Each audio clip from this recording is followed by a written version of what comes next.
again.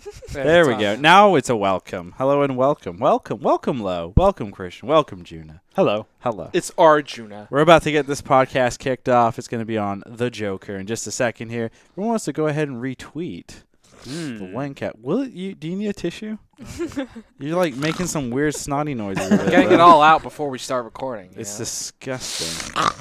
Oh, God, that sounded vile. My name is Bill Belichick. How does that have anything to do with Bill Belichick? So Bill Belichick is infamously known, like during some of his press conferences, just to go like he answers a question, he's like, "Yeah, we're moving on." He's like, So he does like dad noises. Or he's getting like ready to launch a snot it's rocket. basically just like getting a nasty noogie ready. Oh, God. It's it's pretty hot. Gross. I'm not gonna lie, I'm into it.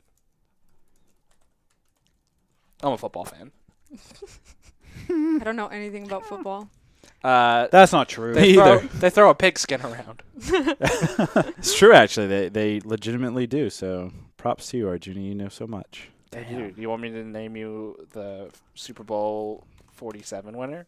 Sure.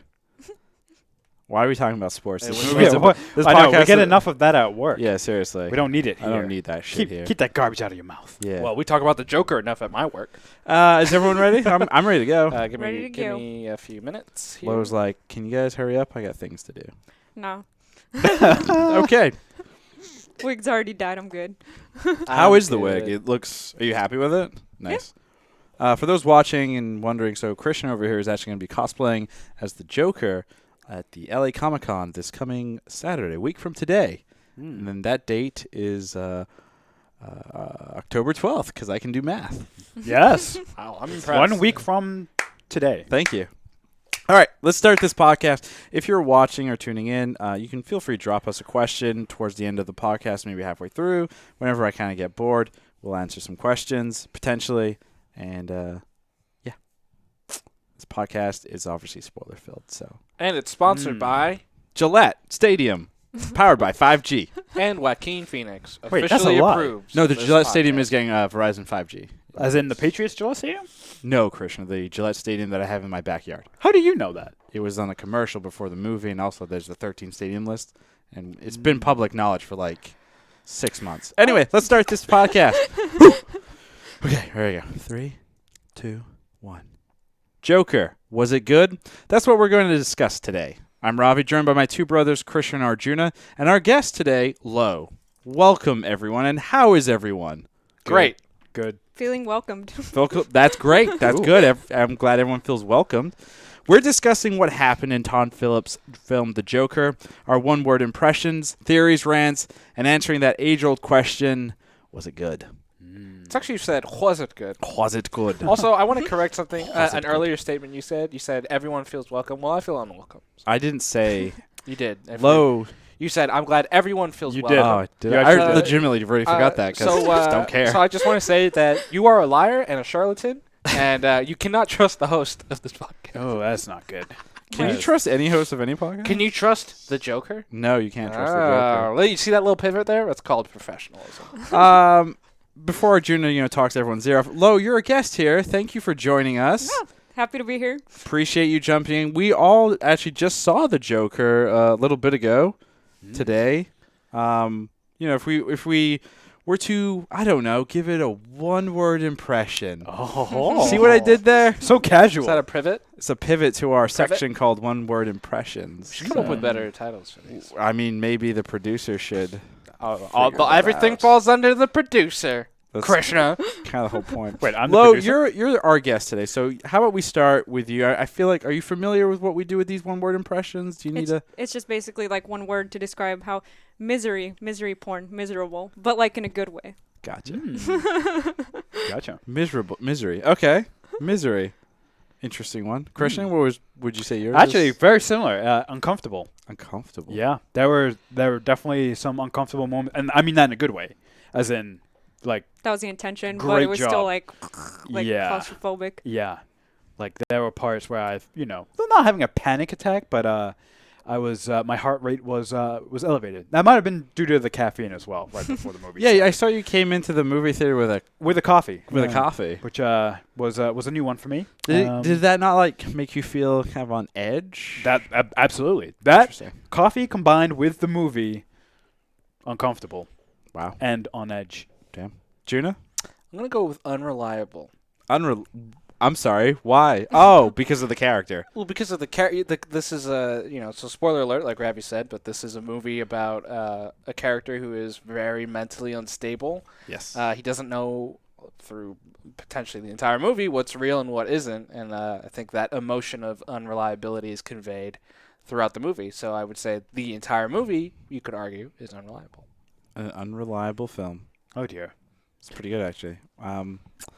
Almost as if I had that as my. Did you really? No, I didn't actually. In traditional, like true fashion, I never come prepared with an impression. I just kind of make it up. I'm actually thinking about it as I'm having this conversation right now. So I'm going to go with dance. Dance. Yep. They really did include a lot of that. Like Thank you. There was a 3-minute segue of just him dancing. It was Yeah. There was a lot of dancing, and it's the kind of dance that I like to do personally. Oh yeah. Yeah, I'd like to. That slow, weird dancing, as if nobody's watching, and if somebody was watching, it would be kind of awkward and uncomfortable. You're like trying out different animal forms, really. Like Kind you're of. a lizard, then you're a bird, and then you're a Joker. I mentioned to Floyd, who's a friend of the podcast, right before this, that the scene where it's really slowed down, he's in his underwear and he's dyeing his hair. It's like a fun dance. But then imagine him doing that in real life. Like it wasn't slowed down or like lit well. He's just like flailing around like that. Like that's the incredible part. They should release a cut of the entire movie, regular speed with no music, Right. like as is actually happening. Very different movie. That's like one of my Probably favorite, a goofy movie. Well, terrifying. one of my favorite YouTube videos is like Big Bang Theory without the laugh track. Oh, like yeah. it would be like that uncomfortable. Have you seen the one where they put in the Titus laugh? So it just from Final Fantasy, so Oh, it just sounds God. ridiculous. Oh, wait, the one where he's like, Yeah, where he's like fake laughing. it just sounds like a heckler through the whole show. Big Bang Amazing. Theory with the Joker laugh. Oh my goodness. So these are kind of interesting, I think, one-word impressions. We've got uncomfortable, which I definitely felt, dance, unreliable, and misery. So if you combine that, it's uncomfortable, unreliable, misery dance. That sounds like a really cool interpretive dance style that somebody should come up with. That should Yeah, be it's called the the Joker. summary of this review. It is. That's our official review. That really should be. Juna, make that the thumbnail. We get millennials. Seriously, that should. No, I mean, that's the thumbnail. Stop laughing. I want you to actively go do this right now. Like, why is he laughing? It's making me uncomfortable. So moving right along, so we'd like to kind of give a recap of what happened. Lo, I want you to be aware that this is not the view or the combined efforts or thought process of the three of us. This is just solely in Arjuna's head. It's actually not, though, because Lo helped come up with a couple of these. I did. Okay. Whoa, sabotaged. Anyway, let's just jump into it. Here we go. This is what happened in The Joker. Kids bullying adults. That sounds personal. Protect yourself. Oopsie, here's my gun. You're fired. Bang, bang, bang. Bang! Isn't that a movie? Kiss, kiss, bang, bang? Yeah. it's a I good thought movie. about doing kiss, kiss, bang, bang, bang because he killed 3 people, but it seemed It's not you. It's therapy. that was Lo. Bang. Oh my god, that's uncomfortable. I'm a comic. Here's my joke. The mom is real. The mom is real. That's interesting. Oh, okay. I can explain. Do you want me to explain that? Yeah, let's jump into Sure. that one. So that references the part where the mother, Penny, what was the Fleck has the stroke and he comes back and there's the ambulance and everything. Up until that point, She never interacted with she anyone. only interacted with him, and I actually had a theory going in my personal mind that she was not there. She was part of his imagination. Interesting. Especially the way he acted around her. You saw like a more mature Arthur taking care of her, like not having these weird social tics and being awkward. That's why I kind of thought it was in his mind. It could up have until been. Right, you're right. It absolutely could have been. So that was my theory. It's a good theory. Ricky Gervais Alfred is that was Ricky Gervais? No. Oh. He reminded me of him in the mannerisms because he was super like, how could you? Like super rude, like Ricky Gervais type facial expression. I see it. Okay. So Ricky Gervais Alfred is a dick. So that I wanted to actually ask about that. And that's an entire section that I think we need to definitely dive into, which is the whole kind of tie-ins to the comic book lore. To Batman, yeah. To Batman. Did you just touch my I hand? did, because you That's actually weird. missed one. I did? Yeah, right before Ricky Gervais. Alfred. Oh, Batman is your brother. Yeah, kind of an important one. Hey, reading is hard, okay? Yeah. Yeah. Okay, Yeah, it is. For some of dyslexic. us. Well, there you go. It's not dyslexic, it's just, laziness. Infiltrate Arkham. Yep. By mom. Because he killed her. But it wasn't really his mom. Yeah, Oh, but yeah, it was no, his she maternal adopted figure. him. Maternal. Okay. She adopted My him. mom. Fake relationship. Disappearing scissor act. Ooh, right into the neck. I want to see that. That was you, Lo? Okay. Did you do that along the lines of Heath Ledger's Joker with Yes, the pencil? that's exactly Got what I it. said. The pencil trick. Pencil trick, That but now makes it's scissors. the pencil Way more violent. Disappear. Smearing makeup. Because, piss off the makeup artists. Let's all dance to Gary Glitter. That's a low one. Low can explain. Can you? Yeah, it's the Gary Glitter song choice when he was doing like that crazy stare dance. It was just so out of place that it was kind of like for the rest of the movie that had like slow cello music, and then to just include a Gary Glitter song out of nowhere. I mean, I like that. That was. I mean, we'll get to our favorite and least favorite parts, but spoiler, that was. I liked Potentially it. one of mine. A bizarre late night appearance not featuring David Letterman. Does anyone know what that reference is?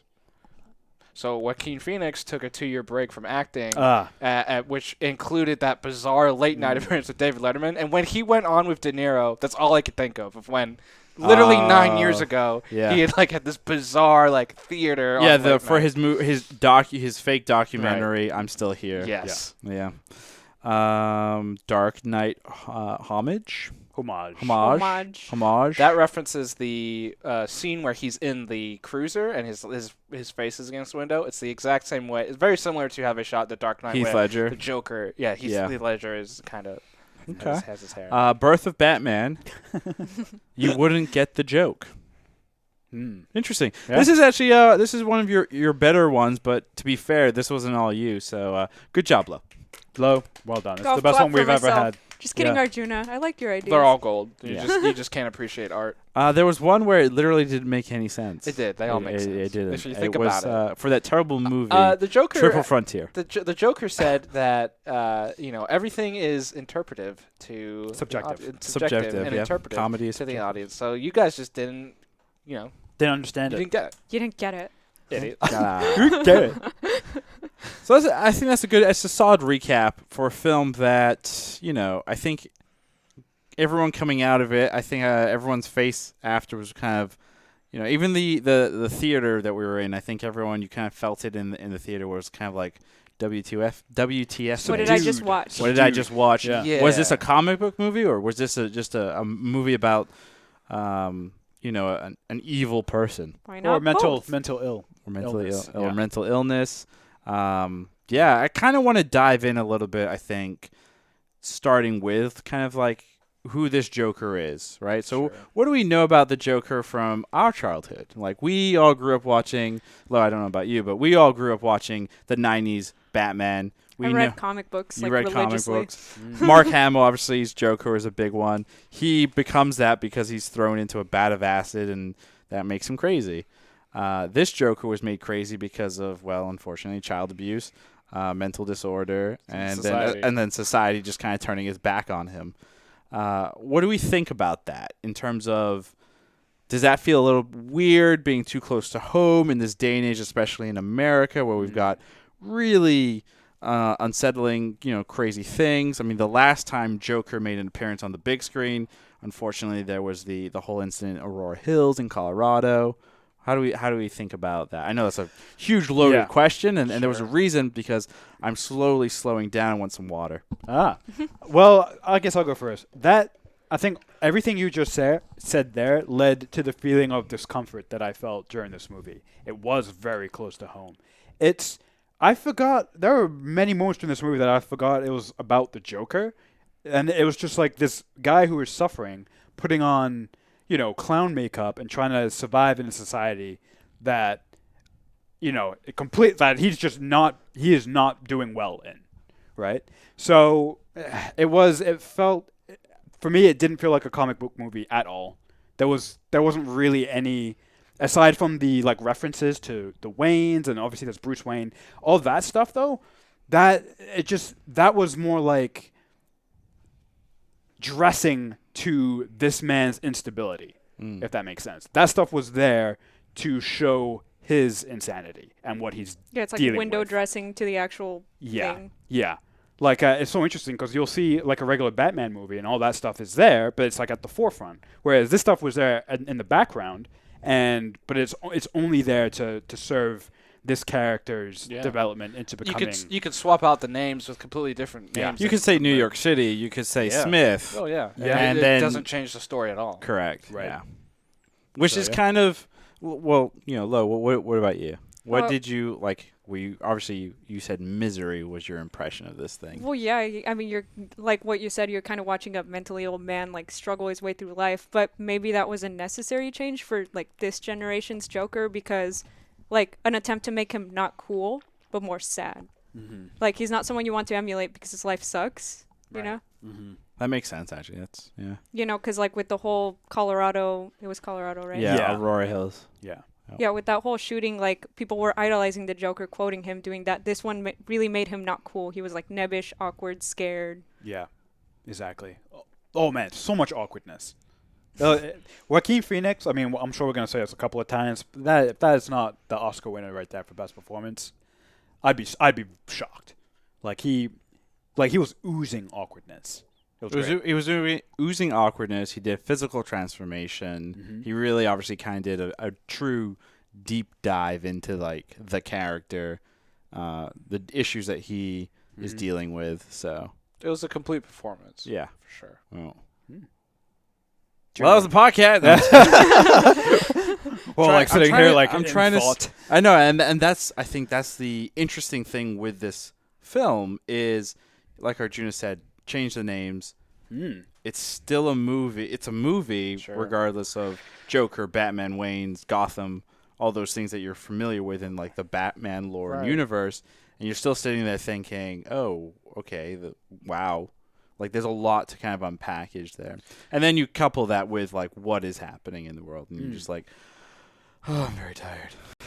Actually, so I have a question for you guys then. So just to flip it on its head, after the movie that we just saw, do you think that, did you buy it? Is this a real Joker to you? Is it somebody, in all your iterations of the Joker and the character that you know, is this portrayal of the Joker, can it fit in those other universes, in those other stories? Yeah, I would say so. And the reason 100% to back up for a second in terms of is this a comic book movie? No, this isn't a comic book movie at all. It's a character piece, and it feels more it almost feels like an unofficial remake of Taxi Driver. Yeah. When I watch this movie, there's so many parallels to it in terms of Robert De Niro's character is extremely similar to this Joker character we get, right? Has anyone here actually seen King of Comedy with Robert De Niro? I've seen King of Comedy, yeah. But I've heard this. It's also, again, a very similar. I would be curious to see if when Joaquin was preparing for this role, if he did actually draw from those movies, and if he talked to De Niro. The scene where he comes out in the TV show with Robert De Niro, he does it's framed in the same way as in King of Comedy. Right. So I feel they took those two movies, put them in a blender. Right. Interesting. Agreed. And the question is interesting because I know at least two people already who didn't like this movie because they felt it wasn't true to the Joker and that it was drawing upon these other non-Joker elements too much. But, it didn't feel like a Joker movie to them. If you look at the... I disagree. If you look at the full history of Joker, though, right? Joker's been around since the 1940s? Around that, yeah. I believe. So that's, we're coming up to 80 years of literature on this character. His first appearances are goofy. He's not this he's not the Dark Knight version of the Joker where he's like comic relief. Well, actually, real quick, Arjuna, Joker was actually based on a serial killer. But he's still not like his early portrayals. Yeah, his early portrayals are certainly not right. dark, So the portrayals on television and TV and film was definitely like a goofy. But his core from the comics, it was based on a serial killer who kind of tried to get chaos, and chaos is like that big thing. But here's the thing about comic books, right? Comic books are around for so long, and the beauty of them and the growth of them is when we reboot stories and we tell different versions of them, right? Right. And that's how you got a grittier Batman. That's how you've gotten, a more realistic Gotham. Yeah, exactly. Yeah. Because you've had, the Chicago, the Adam West Batmans. They're goofy as all hell. And then Frank Miller came in and made The Dark Knight. You know what I mean? So to me, hearing the criticism like, oh, it's not accurate enough. Yeah, sure. But there are multiple versions of the Joker. This could still very easily fit within some of the darker versions that we've seen of Batman and of the Joker. Killing Joke. Yeah, Killing Joke, you know what I mean? Like so he didn't fall in the chemicals. And bad of acid. And he inspired the killing of Thomas Wayne and his wife. Interesting thing. It's when he stopped taking the chemicals in this movie that he went off the deep end. Oh, that is an interesting parallel. Yeah. It's the opposite of the. Huh. I did not make that connection. It's cool. That is cool. Anyway, gotta keep this podcast moving before I think it's interesting. Like, I think all four of us that are somewhat doing it where we did just see this, and like I said, a lot to unpackage, and I think we're just kind of going back and remembering certain things there. I do kind of want to move into I'm going to start with favorite parts, and I'm going to go first. Damn it. Because if you steal my part. My favorite part, honestly, is going to be any piece of the film that ties in to the Waynes, Bruce, Thomas Wayne. Those sequences I thought were really, really cool for two reasons. Number one, it was a way to kind of make me remember that it is based on something that is entertainment. It's not real per se, and it kind of made it seem so that the thing wasn't too real life, if that makes sense. Yeah. I still needed it to be a comic book movie, because if it wasn't, that just seems too real. It's too real, and it seems way more horrifying. And like the whole reason I go to the movies is I want to be entertained and I want to escape. So the fact that that was there and they did a nice tie-in, that helped, and I appreciated that. And then also, I'm going to say my second favorite part was the whole kind of, oh, Thomas Wayne's my dad. Oh no, he's not my dad, and kind of giving logic and better or a different like origin to the Joker and everything. And then obviously, because of all of that, causes the craziness, and then then also I don't know if you guys saw it, but when he's going through his mother's stuff, he sees the picture, he flips it over, and it says, "You look beautiful, T.W. Thomas Wayne." I love your smile is what it says. Yeah, I love your smile. Yeah, which is something she'd always tell him as well. I mean, it's signed T.W. TW, so they're dropping in like, we don't know. Like we don't know what the facts are. Maybe he truly was adopted. Maybe they did have this son, and it was all part of a cover-up. And just to piggyback off that a little bit, I liked this portrayal of Thomas Wayne because he wasn't a good guy. He was not a good guy, and it makes it way more believable that his son would grow up to be Batman. Yeah. Someone who thinks it's crazy enough. Let's be honest. It's crazy enough to think that they need to dress up in a suit and fight crime like that. So I agree. I like those scenes a lot. I thought I wouldn't, but I did. Same. Yeah. Wait, you guys are all just copying me. No, that's not my favorite part. I was just saying I like them. Do you want? I can go next. Well, Lo, what is your favorite part? See what I did there? I do. Okay, well, I actually had two. One of them, unfortunately, is the same one you had. I really like the birth of Batman scene because it's way more believable that these millionaires would run into an alley to escape, people rioting than they just happen to, let's take a shortcut through this dark and scary alley, you know? So that's one, I like the way that was shot, too, with, rats running in the background. The super rats. I thought that was hilarious. That was really is that a funny. reference to something? Did you see? I don't know. Was it supposed I thought it was it might be a reference to some DC comic. Yeah. Like a penguin plot or something? Comics have, But did you all see, towards the beginning of the movie, there was a shot where there was a super rat, running in the alleyway? Yeah, that was pretty funny. There was one behind Bruce when his parents died, too. It was, cat-sized. Jesus. Also, the scene where he's like imagining that he's meeting Robert De Niro's character and like hugging him, that was like profoundly sad. Yeah. Yeah, because you But- knew it was not real. Yeah. And Also, then, though, yeah. I like that as well because it was super. If that's not a delusion of grandeur, I don't know what is. Exactly. And that's key to this character, right? Like these delusions of trying to be great and then imagining half of that greatness, and then going off the deep end. Yeah, I liked it a lot too. What about you? What was your favorite? My favorite part was the scene where he's getting ready and he's putting on his Joker makeup, and his two basically ex-co-workers come and visit him. The reason I like that scene so much is because I think I felt every emotion there is in that scene. It was tense because he's locking the door after him. You're like, oh, you're disgusted because it was so brutal, and the scissors going into the guy's neck. I was like, that's super well done. It was funny because then the midget trying to the small guy trying to escape, and like, well, it was funny because it was just a funny. At least I thought that was fun. I don't know if that makes me weird. But yeah, it was sad as well.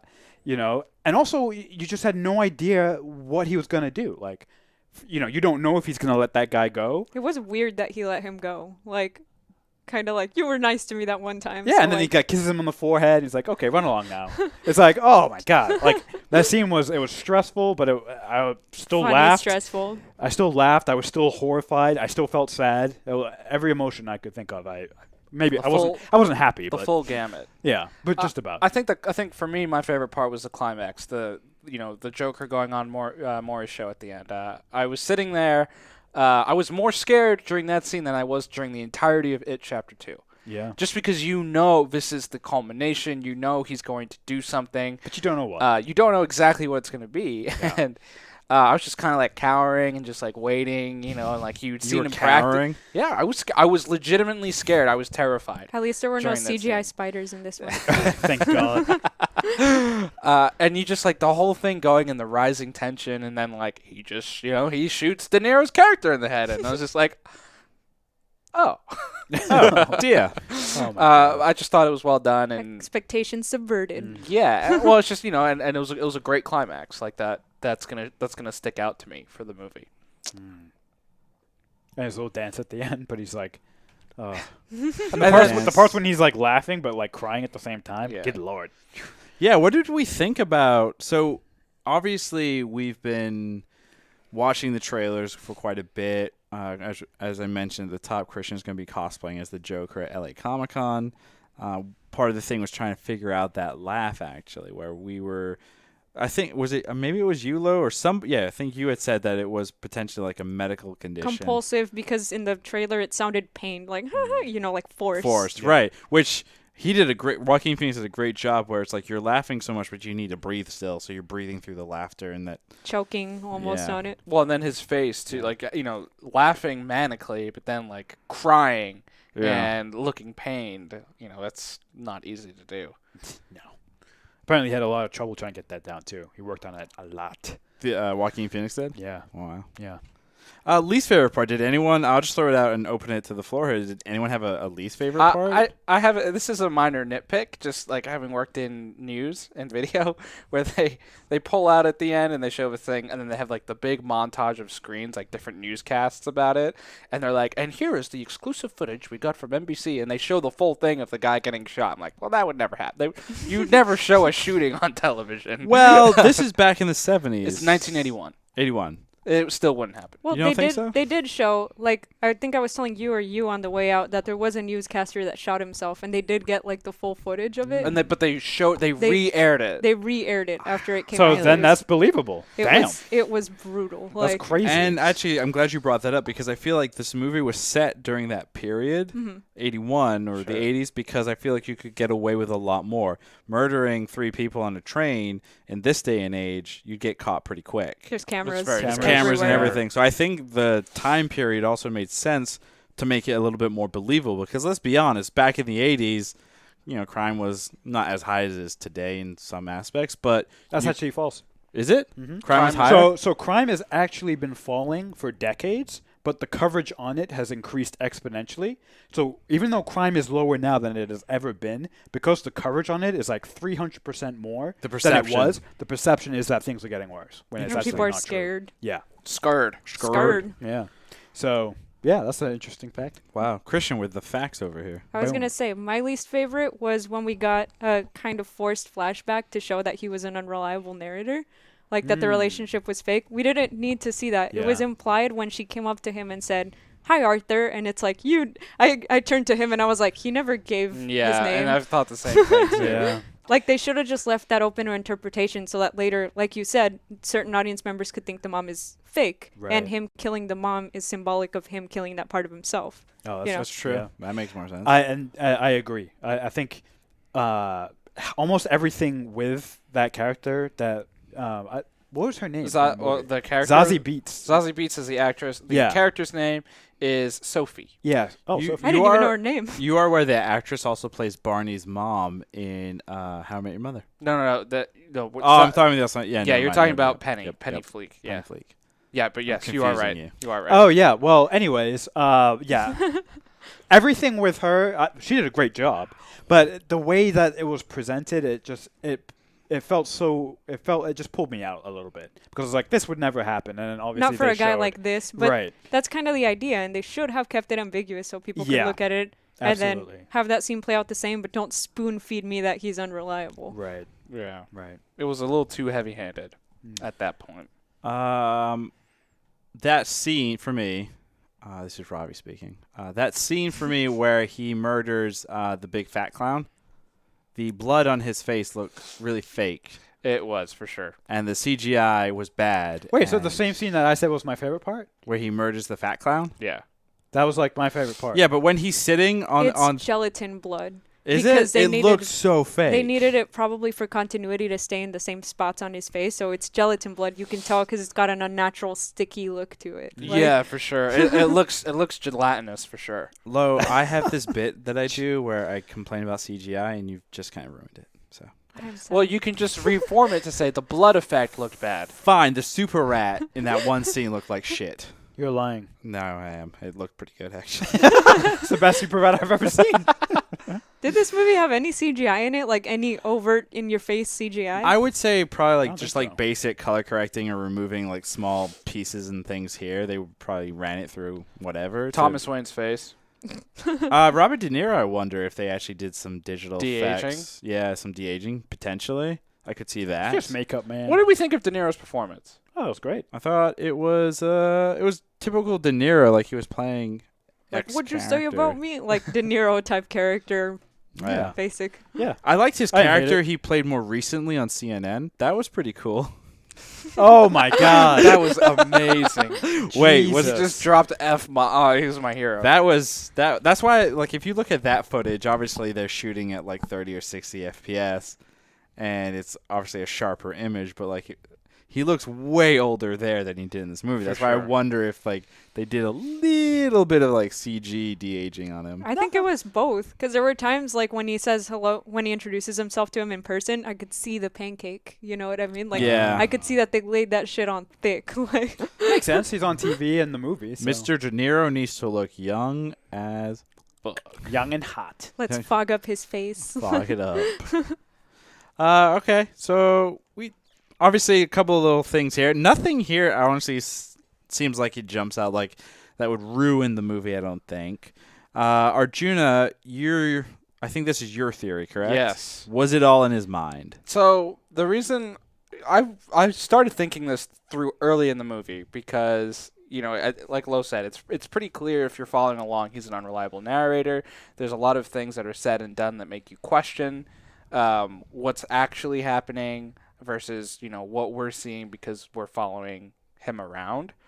And I thought the very last scene of the movie, which is him in Arkham, clearly a little bit of time has passed. You know, he's gained weight. He has a little bit of gray in his like his shadow beard, and he has some gray hairs on the top of his head. So you would have to assume probably at least a few years have passed since we last saw him in 1981. And to me, it almost looked like they framed the movie as like he just told this person at Arkham this story, and then you know what I mean? Or he just thought up this entire joke and was like, haha, you wouldn't get it. Yeah, exactly.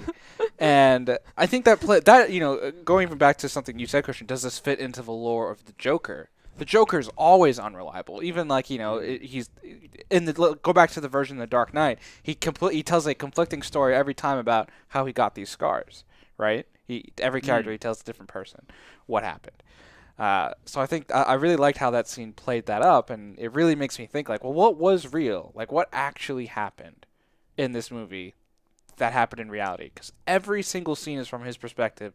The only one that isn't is the killing of the Thomas Wayne and his wife. Right. It's the only scene that is from the Joker's perspective, and that's the one fact we know of the movie that is true, right, within the Batman universe. Everything else that happens, like... Because he was thinking about it in the mental hospital, despite the fact that he wasn't there, he saw it from his perspective. Yes. That's weird. Right.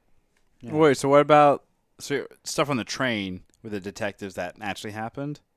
What do you mean? Or you're saying just everything is... It could be. Interesting. It could all Shutter be in his Island mind. twist. Yeah. I hated Shutter Island because of that. Me too. That's an interesting one. It's a good theory. Junior, you have some interesting theories sometimes. Do we think also does anyone buy the fact? Do we think there's a time jump at the end, and how far in the future or like close to present day are we? I mean, Joaquin Phoenix definitely looks heavier. Yeah, so He looks like he's put weight on. He looks like he's his regular weight. They've made him look older. Or regular aged. The other story that goes along with why I think it's closer to the present day is Robert Pattinson. Oh yeah, here we go. Who is going to be playing the new Batman in Matt Reeves' Batman movie? Had an interview, like he had a spread interview, and he was asked about the Joker movie, and he said he had not seen the movie yet, and then he said something, and in the article they said Pattinson then caught himself and asked us to redact what he had said as it was considered spoilery to the character of the Joker. Ooh. So, the reason I asked that is, do we think that there is potentially some type of time jump there, and the Bruce Wayne we see in this movie is the Robert Pattinson Batman we will be seeing in Matt Reeves' The Batman? Well, that's interesting. Could be. Because so Screen Rant did an entire thing. You guys familiar with Screen Rant? Yeah. Mm-hmm. So they did an entire thing about how this movie can actually connect with the DCEU. Oh, Yep. God. And that this Joker could be one of many Jokers that is an inspiration for our good friend Jared Leto's Joker. Please, God, no. Where that version is inspired by this one. Maybe it's a child, et cetera, et cetera. But to Arjuna's point, yeah, the Batman that we see played by Robert Pattinson could be... what, young Ben Affleck? Young Ben Affleck, yeah. Well, Ugh, so I hate here's a few things that's disproving that even Robert Pattinson and Ben Affleck are connected. They've cast a new Commissioner Gordon for this movie. It's Jeffrey Wright, who plays Bernard in... Oh, wow.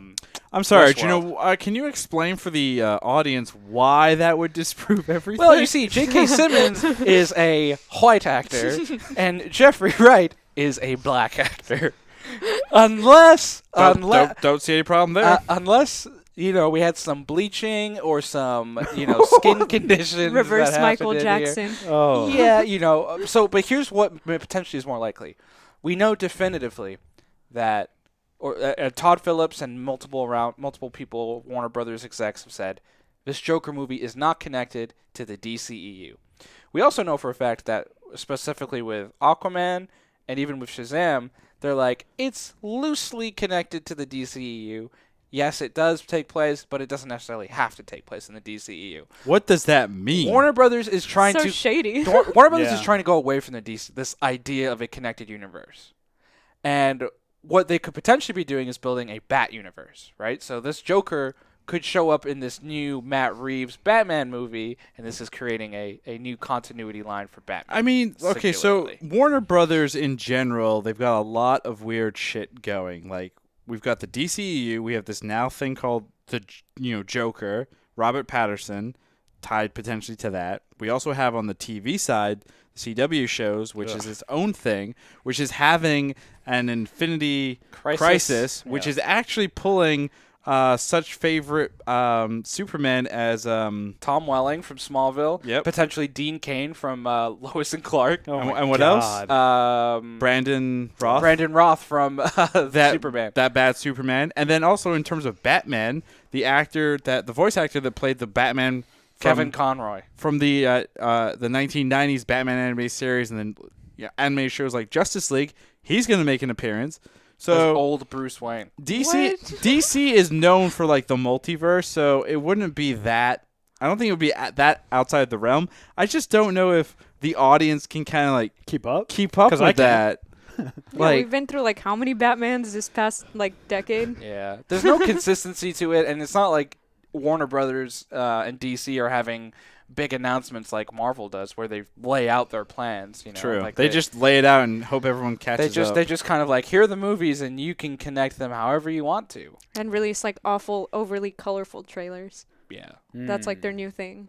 Oh, like Birds of Prey. Oh God. And the emancipation of one Harley Quinn. The only good thing about, I know it's a side tangent, but the only thing I'm excited to see is Ian McGregor play Black Mask. I only hope they make him as sadistic as he is in the comics. Yeah. And don't pussyfoot around it. You know what I mean? He's a bad dude. He's Ian scary. McGregor can pull it off, I feel like. Probably, but I don't feel like the writers will give him that leeway. Probably like, not. I feel like they're going to make him like a super like, hey. Like, well, based on what we've seen so far with that trailer, it seems very kind of like he's in love, obviously, with Harley Quinn. Sure. But, like, there is that whole comic arc where Black Mask, like, goes on, like, a terror, like, he murders people in the name of love. So speaking of how Warner Brothers, fucks everything up, this is how they'll fuck up Birds of Prey. After credit scene, Birds of Prey. Joker shows up, played by Joaquin Phoenix. Okay, I would actually maybe not have a problem with that. But just to fuck with everyone's minds. Correcting the Jared Leto mistake, I'm okay with it. Jared Leto isn't a yes, he is. But anyway, let's get back into the Joker here. Just be hilarious. We have some fun fact. We have, I guess actually let's open up to the floor. Does anyone have any rants about it? I guess that entire section that we just did was the rant. Pretty much. But not about Joker, specifically more Warner Brothers. Yeah. Warner Brothers and the concept of the DCEU, which it was doomed from the beginning. I mean, once to be fair, they tried to make Christopher Nolan their Kevin Feige. He said no, and they had no backup plan. And then they just let Zack Snyder do his thing, and that was why it died. Lo, do you have a hot take for us? Hot take, like controversial opinion? Yes. I'm trying to think. I think I had one lined up during the film, and it just like, evaporated. I will, instead of a hot take, what if I have a hot suggestion and people can either agree with it or not? Yeah. Better than Heath Ledger, Joker. That would be the hot take, but I don't actually believe it. I don't know if I believe it because it's so different. I think I don't know if you can actually answer that. I don't think it's better. It's different. Yeah. Yeah, it's different. Heath had no character arc. He was just kind of a static character, and shit happened around him. And Joaquin had like this whole arc. Character growth over the course of the movie. So it's different. I might like it better. I might get shot for that opinion. Yeah, I see. That's the thing, because I think you're absolutely right. You can't compare them, but. With Heath Ledger, he was sharing at least half the screen with Batman, right? His character was relying Christian on Batman. Bale. Whereas this guy, we got all of Joaquin Phoenix. So I think I might enjoy the Joaquin one more. He's a more complex character. He's fully fleshed out. He's the protagonist of the movie. He's terrifying. Heath Ledger's Joker is great, but the Dark Knight is a triple narrative of Batman, Commissioner Gordon, and Two-Face. That it's about those three characters and their arcs, and this agent of chaos, which is the Joker, influencing that. This makes me really want to watch The Dark Knight. Well, luckily we can do that. We can. With the power of technology. We have at least 8 copies in this apartment. we have at least 3. I know that. Oh no, I got it. I got the hot take. Actually, I just remembered it. In the third act, like how the director went on this whole rant about not glorifying him and how in this movie they're making him like a loser and all of that, and then they went and like literally made him like the Jesus of this social movement. Yeah. What like that kind of just negged your entire rant that he would do, like on the interviews where he was like, "Oh, he's not supposed to be a cool guy." Yeah. Oh, and this is not a political movement or a political thing. This is not political. He's not supposed to be a cool guy or an example. He should not be someone that they look up to. But then in the movie, they do exactly that in the third act. I kind of felt like that was a little bit. He literally becomes Jesus to these people. Yeah. Like they carry him out of a car and like lay him on a car, like you know. Did anyone think he was dead? No. I for a second I thought he was. I kind of thought he was, and I kind of hoped he was, because I felt like his arc had been complete. Like I didn't feel like I felt like it would have been a complete movie if he died. Because I mean, he even says he has no plan, he has no future. It felt like that was where they were going with this character. He would just kind of randomly get hit, but the ideas he had would live on. And so then the movie of Joker could work as this could be an origin movie to any Joker. Jared Leto. He inspires that chaos. The idea of Joker.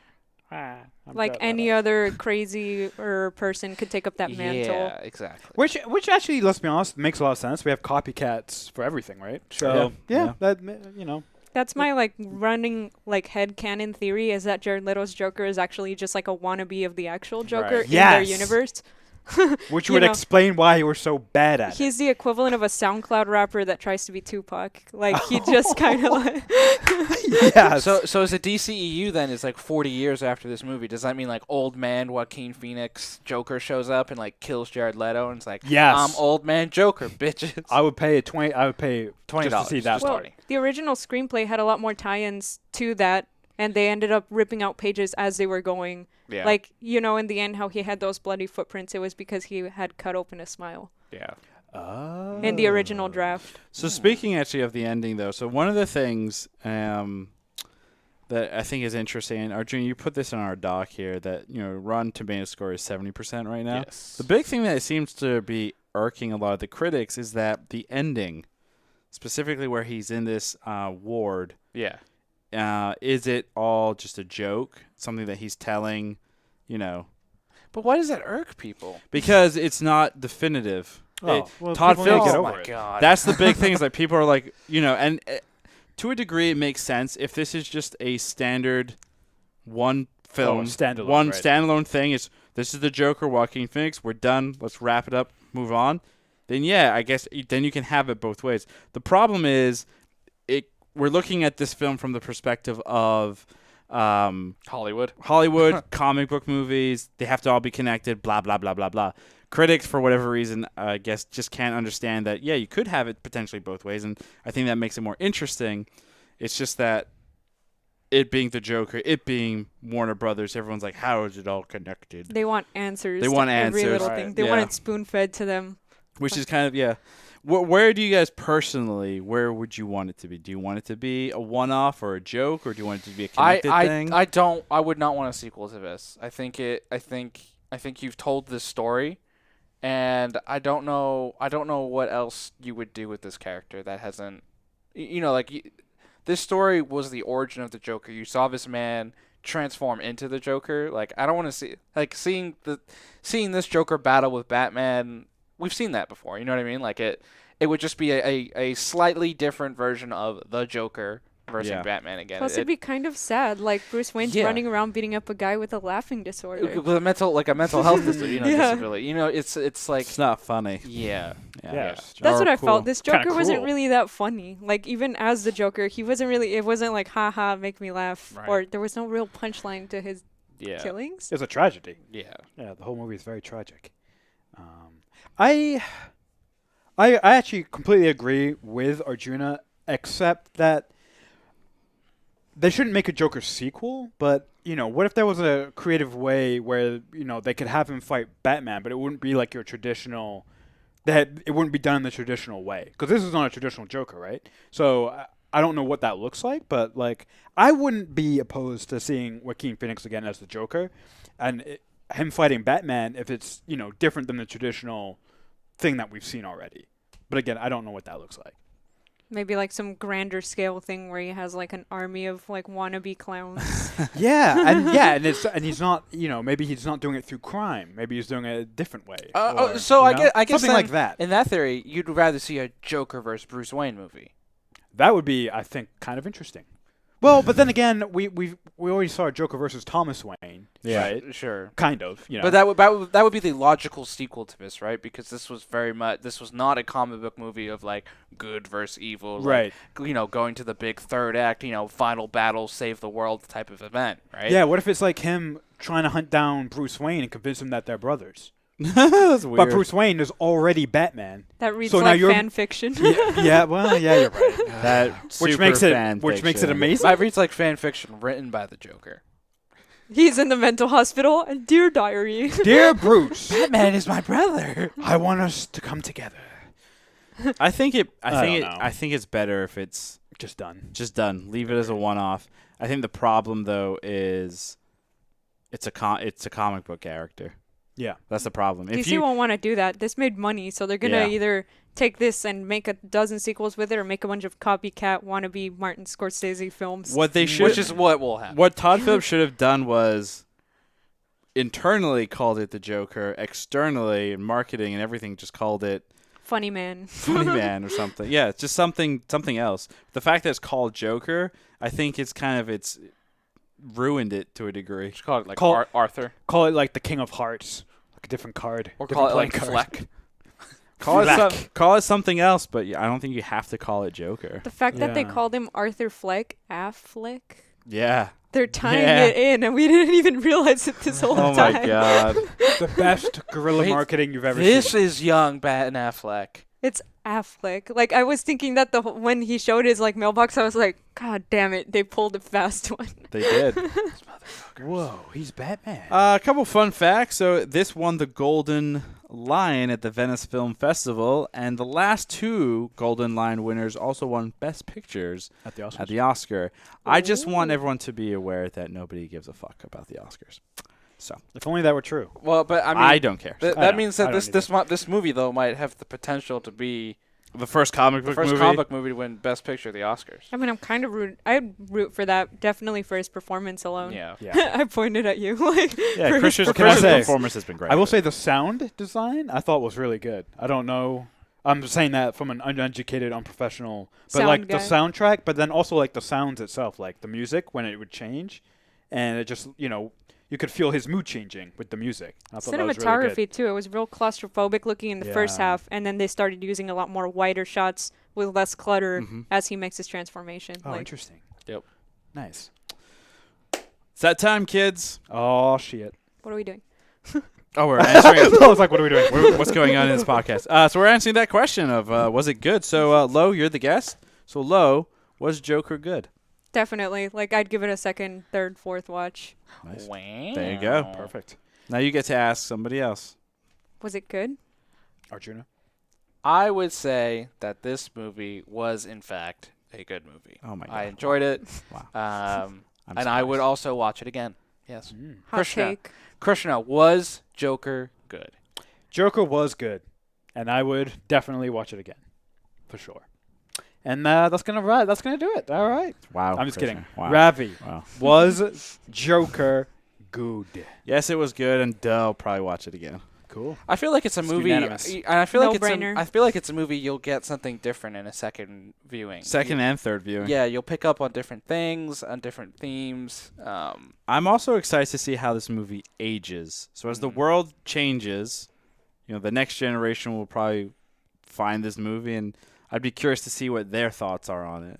Well, I think a lot depends, right? Yeah, and what happens. The state in of the world at that point. Yep. I think Yeah. it has like the potential to have like Killing Joke type longevity where people Yeah. will still reference that comic now. Yeah. Because it was kind of like, oh, this was revolutionary. First comic book movie to look at it from a serious standpoint. Right. Yep. Especially if it wins any kind of Oscar. Prestige. Prestige, there you The go. Prestige, the movie. Lo, thank you again for being on the podcast. Where can people find you? Do you have a Twitter and Instagram. Instagram? What's your Instagram? Made of Horror 13, like MAID. And Lo, Made of what is Horror. your big thing? And we didn't even kind of like this is your moment to plug in anything, any projects, anything you want to promote. Go ahead. Music videos mostly, photos of haunted houses. That's about it. Cosplay modeling. We should probably mention the fact that since I'll be cosplaying next week at Comic-Con, Lo here is the one who does the Joker makeup. Yep, and I dyed my hands green for a full week to make sure that wig was the right shade of green. So like that scene where he was dyeing his hair and it was all over the place, I lived through that. It went all over my boots. It ruined a pair of Doc Martens. Oh my God. Sorry. Good lord. All worth it. It's the right shade of green. It's all that matters. There we go. Thank you, everyone. For those listening, you can find us on Twitter at Was It Good, on Instagram at Was It Good BTM, on Twitch at Was It Good. Thank you for listening. We'll be back with another podcast whenever the hell I feel like it. It's probably next week. Yeah, probably. Goodbye. It's the end of the record. We're still streaming. And we're done. Did we get any questions or No, comments? we got nothing. We got People hate us. All right. So you can kill it off live, too. All right. See you guys later.